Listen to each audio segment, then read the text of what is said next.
A paz do Senhor. Outra parábola lhes propôs, dizendo: o reino dos céus é semelhante a um homem que semeou boa semente no seu campo. Ninguém deseja plantar no seu campo uma semente má. Porque se eu planto coisas boas, eu ceifarei coisas boas. Então esse homem preparou o seu campo e deitou sementes que dariam uma colheita benfazeja, abençoada. Enquanto os homens dormiam, veio o inimigo dele, semeou o joio no meio do trigo e retirou-se. O homem tinha uma ideia muito boa, mas o inimigo de nossas almas, porque aqui está representando tudo que é ruim, tudo que é maligno. O inimigo veio enquanto os semeadores dormiam e plantou semente maligna, o joio. O joio é uma erva daninha, que significa que ela é venenosa, que ela danifica, não é nada para o bem, e sim para o mal. Enquanto os homens dormiam, aqui quer dizer não aquele sono normal que todos nós merecemos para descansarmos, para recarregar as nossas baterias físicas, mentais e emocionais. Não, aqui dormir está significando quando a gente menos espera, quando nós estamos desapercebidos, o inimigo vem e planta a semente do mal e se retira. Ele não quer deixar rastros, ele não quer ser percebido para não ser combatido. Temos que cuidar, porque o inimigo, ele é um dissimulador. Mentir, fingir, faz parte da natureza do inimigo. Como diz, ele é sorrateiro. Temos que orar e vigiar nesta terra. E quando a erva cresceu e produziu fruto, apareceu também o joio. Mas chega o momento, tanto o trigo quanto o joio vão começar a aparecer. Eles são muito semelhantes. Enquanto eles estão pequenos, crescendo, a gente não consegue distinguir um do outro. Por isso que, na maioria das vezes, eles estão ali em perfeita convivência. Um não consegue excluir o outro. Eles estão com as raízes possivelmente até entrelaçadas, sem que não se note qual que é um e qual seja o outro. Então, vindo os servos do dono da casa, lhe disseram: Senhor, não semeaste boa semente no teu campo? De onde vem, pois, o joio? Até então, ninguém sabe. Ele apareceu, começou a ser notado a partir do crescimento. Até esse ponto, ninguém sabe de onde veio o joio, quem foi que plantou. O maligno, ele sempre opera na surdina, em secreto. Ele não quer se mostrar para não ser combatido. Por isso que temos que estar sempre em oração, para que nós possamos perceber que o joio é prejudicial, para que haja em nós o discernimento espiritual para saber quais são as obras do reino e quais são as obras malignas. Ele, porém, lhes respondeu: um inimigo fez isso, mas os servos lhe perguntaram: queres que vamos e arranquemos o joio? Não, replicou ele, para que, ao separar o joio, não arranqueis também com ele o trigo. É muito parecido o joio e o trigo, só há diferença quando as espigas já estão formadas, porque o trigo se inclina, balança com o vento. O joio, ele fica sempre em posição ereta, não se dobra, então é fácil reconhecer quando está numa situação de mais maturidade, porque é perceptível aos olhos. Tem que haver essa diferenciação, esse reconhecimento do bem e do mal. Deixai-o crescer junto até a colheita, e no tempo da colheita direi aos ceifeiros: Ajuntai primeiro o joio, atai-o em feixes para ser queimado, mas o trigo recolhei no meu celeiro. O joio, ele não serve para nada, apenas para ser queimado.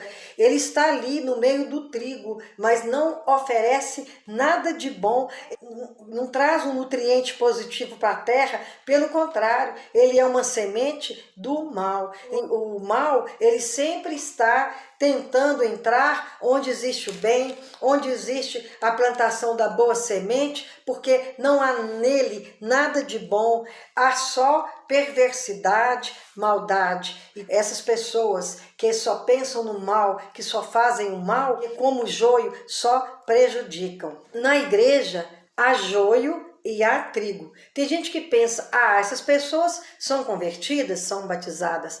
Às vezes se batiza, mas não há uma vida de renúncia, uma vida de transformação, uma vida que testemunho de Jesus, porque a gente conhece a árvore pelos seus frutos. Então, se a árvore dá bons frutos, nós conhecemos por esses frutos, através desses frutos, que essa árvore é boa. Muitas vezes as pessoas não estão preparadas para discernir, ainda não têm maturidade, ainda não têm conhecimento de Deus suficiente para reconhecer nem a si próprio se realmente é uma pessoa que já está convertida ou se apenas está convencida, mas não há transformação, não há mudança interior, porque a conversão verdadeira, ela acontece de dentro para fora. Então não é uma coisa só de atitudes aparentes. Tem pessoas que estão dentro da igreja,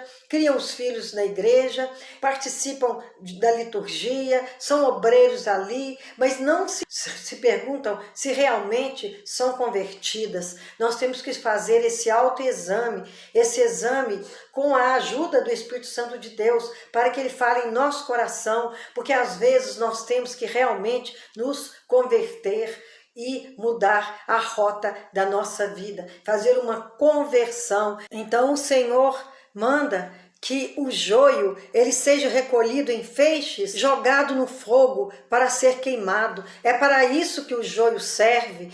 O trigo vai ser deixado, assim será também no final, quando o Senhor voltar, quando os anjos de Deus estarão ali separando os bons dos maus. Os maus, como joio, vão ser lançados no fogo, junto com Satanás e suas hostes, e todos que não seguiram a Jesus, que não obedeceram a Deus.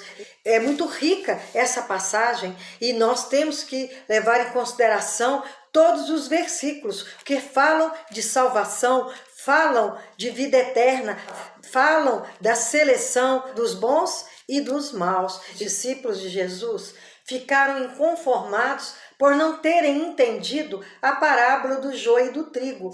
Voltam até Jesus e a gente constata isso aqui no versículo 36. Então, despedindo as multidões, foi Jesus para casa, e chegando-se a ele, os seus discípulos disseram, explica-nos a parábola do joio do campo. E ele respondeu, o que semeia boa semente é o Filho do Homem. Nós sabemos que em todas as passagens da Bíblia em que diz Filho do Homem, se refere a Jesus. O campo é o mundo. A boa semente são os filhos do reino. Os filhos do reino são comparados à boa semente. É muito animador isso aqui. O joio são os filhos do maligno, enquanto a boa semente são os filhos do reino, em oposição vem os filhos do maligno, que são representados pelo joio. O inimigo que o semeou é o diabo. A ceifa é a consumação do século e os ceifeiros são os anjos.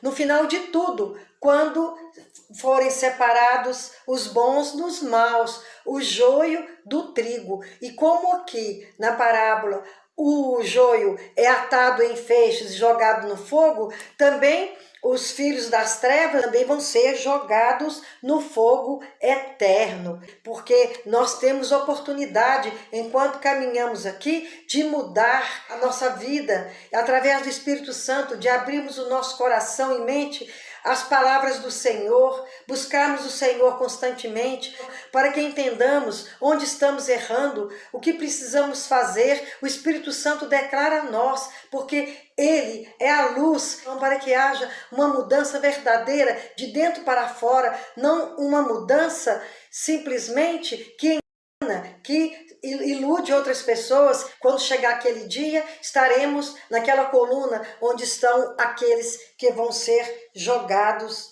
no fogo do inferno. E os ceifeiros são os anjos. Os anjos foram escolhidos para fazer essa separação na ceifa. Pois assim como o joio é colhido e lançado ao fogo, assim será na consumação do século.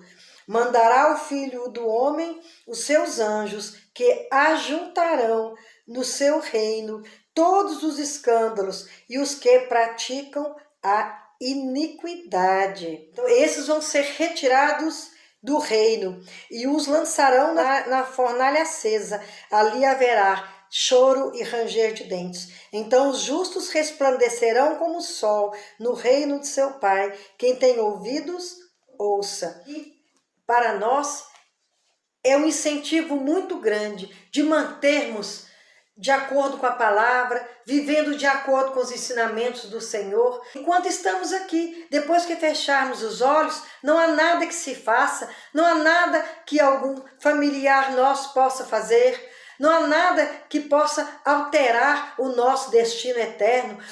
Quando morremos, o nosso destino eterno está selado. Temos que resolver as nossas pendências com Deus e com o nosso próximo enquanto caminhamos juntos. Nós vamos conviver com o joio, até mesmo dentro das igrejas. O maligno, ele está em todo lugar, não respeita, ele é atrevido.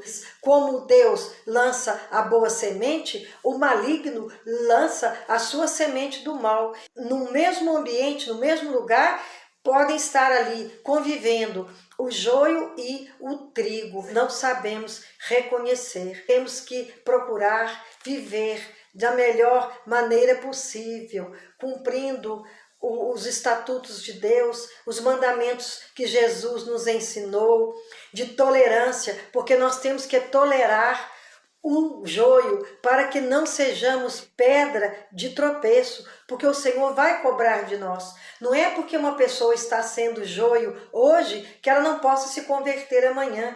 E se nós não ajudarmos, se não dermos um bom testemunho de vida, esse que podia se converter não chegará a bom termo. E nós possamos pedir ao Senhor que nos liberte, através do Espírito Santo, de tudo que nos amarra, de sermos servos fiéis do Senhor, de tudo aquilo que está sendo tropeço em nossa vida. O fim está próximo, o Senhor Jesus está às portas. Isso não é lenda, isso não é um conto, isso é uma realidade que a Bíblia ensina o tempo todo, de capa a capa, que vai haver uma ressurreição para a vida ou para a morte. Então Jesus veio como homem, ele é aquele que nos mostra o caminho da luz, que ele é a própria luz, ele é a vida. Então nós temos que seguir nos passos de Jesus, seguir após Jesus, para que estejamos na coluna daqueles que vão resplandecer naquele dia, não que vamos para o fogo eterno, onde só vai haver tristeza, dor, uma dor que não tem solução. Que o Senhor nos abençoe, que o Senhor nos mostre se realmente estamos convertidos, se estamos no caminho certo, se somos realmente trigo e que não sirvamos de tropeço para aqueles que ainda não se transformaram. Amém. Que assim seja. Amém.